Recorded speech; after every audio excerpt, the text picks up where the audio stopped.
Government లేకున్నా కూడా మా సాంప్రదాయం ఒక్క ఫోన్ ద్వారా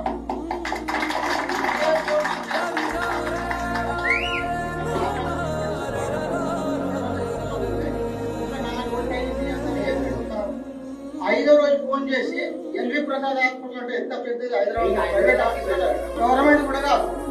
నేను గవర్నమెంట్ హాస్పిటల్ ఫోన్ చేసి చెప్పమన్నా సూపరింటెండెంట్ గారికి చెప్తాను సీతక్క ఇప్పుడు పట్టించుకోలేదు సార్. ఆ రోజు మన లైవ్ హాస్పిటల్ అంటే ఎల్వి ప్రసాద్ అంటే ఎంత పెద్దది చాలా పెద్ద హాస్పిటల్. 5 రోజులు కూడా నేను టైం ఎందుకు అడిగినంటే దానికోసం లేట్ అయింది. ఎనివే యాక్చువల్ నాకు అసలు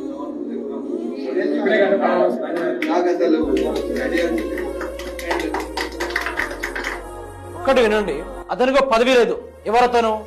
లక్ష్మణ్ బాబు గారు అనే వ్యక్తి. అతనికో పదవి లేదు. అసలు అతను ప్రజల శ్రేయస్సు కోరుకునే మనిషి. అన్న అంటే చాలు ఆదుకుంటాడట. నా దగ్గర లేదు అనేది చెప్పే ముచ్చట ఉండదు. ఆనాడు మన రాజుల చరిత్రలు విన్నాం, మనం చదువుకునేటప్పుడు కొన్ని పురాణాలు విన్నాం.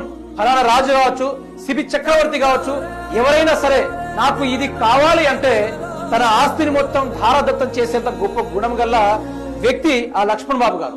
ఆయనకు పదవి లేదు. అతను ఏదో చెయ్యాలి, సీతక్క లెక్క స్టంట్ క్రియేట్ చేయాలి అనే మనిషే కాదు. స్టిల్ మీరు గూగుల్లో చూసినా, యూట్యూబ్ లో చూసినా, సోషల్ మీడియాలో చూసినా అతని గురించి చిన్న ఆర్టికల్ కూడా రాదు. ఎందుకో తెలుసా? ఏమో అంటారు కదా, ఎడమ చేతితో ఇస్తే కుడి చేతికి కూడా తెలియకుండా ఉండాలని. ఆ గుణం గల మనిషి లక్ష్మణ్ బాబు గారు. అతను చేసే కార్యక్రమాలు ఒకటి కాదు. జస్ట్ మీరు ఏటు నగరాన్ని వెళ్ళండి, వెళ్ళి చేసి తెలుసుకోండి. లక్ష్మణ్ బాబు అంటే ఏందో తెలుసుకోండి. ప్రతి ఒక్క కార్యకర్త ఎవరో కాదు, మొత్తం కాంగ్రెస్ కార్యకర్తలే ఉంటారు అక్కడ. ఫిదా సీతక్క గారి కోసం ప్రాణాలు ఇవ్వడానికి కూడా సిద్ధంగా ఉండే గొప్ప గొప్ప కార్యకర్తలు ఆవిడ గారికి ఓటేసిన వాళ్ళే. అలాంటి వాళ్ళని ఒక్కొక్కరిని ఆదుకున్నాడు ఆయన. నువ్వు సీతక్క మనిషివా, నువ్వు బీజేపీయా, నువ్వు టెర్రరిస్టువా అనే ముచ్చట్లు కాదు అక్కడ. మనిషికి సహాయం అని వస్తే ఖాళీ చేతిలో పంపలేదట. ఒకే ఒక్క ఫోన్ కాల్. మంత్రి సీతక్క గారికి ఫోన్ చేస్తే ఫోన్ లిఫ్ట్ చేయలేదట.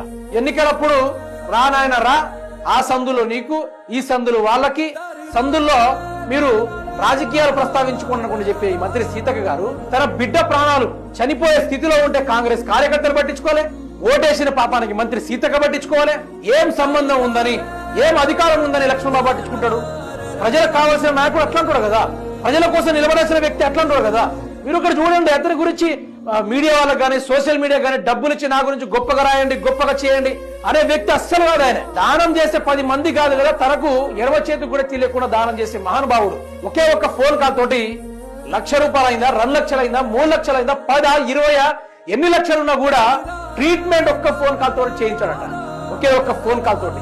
చాలా మందిని ఇట్లాంటి వాళ్ళు ఉండేటోళ్ళు చాలా రేర్. అసలు ఇలాంటి వాళ్ళు ఉండాలి కదా. ములుగు నియోజకవర్గం బాగుపడాలంటే ఆ గిరిజన గ్రామాలు కానీ, అమాయకమైన ప్రజలు కానీ వాళ్ళ బ్రతుకులు మారాలంటే ఇట్లాంటి మనిషి కావాలి కదా.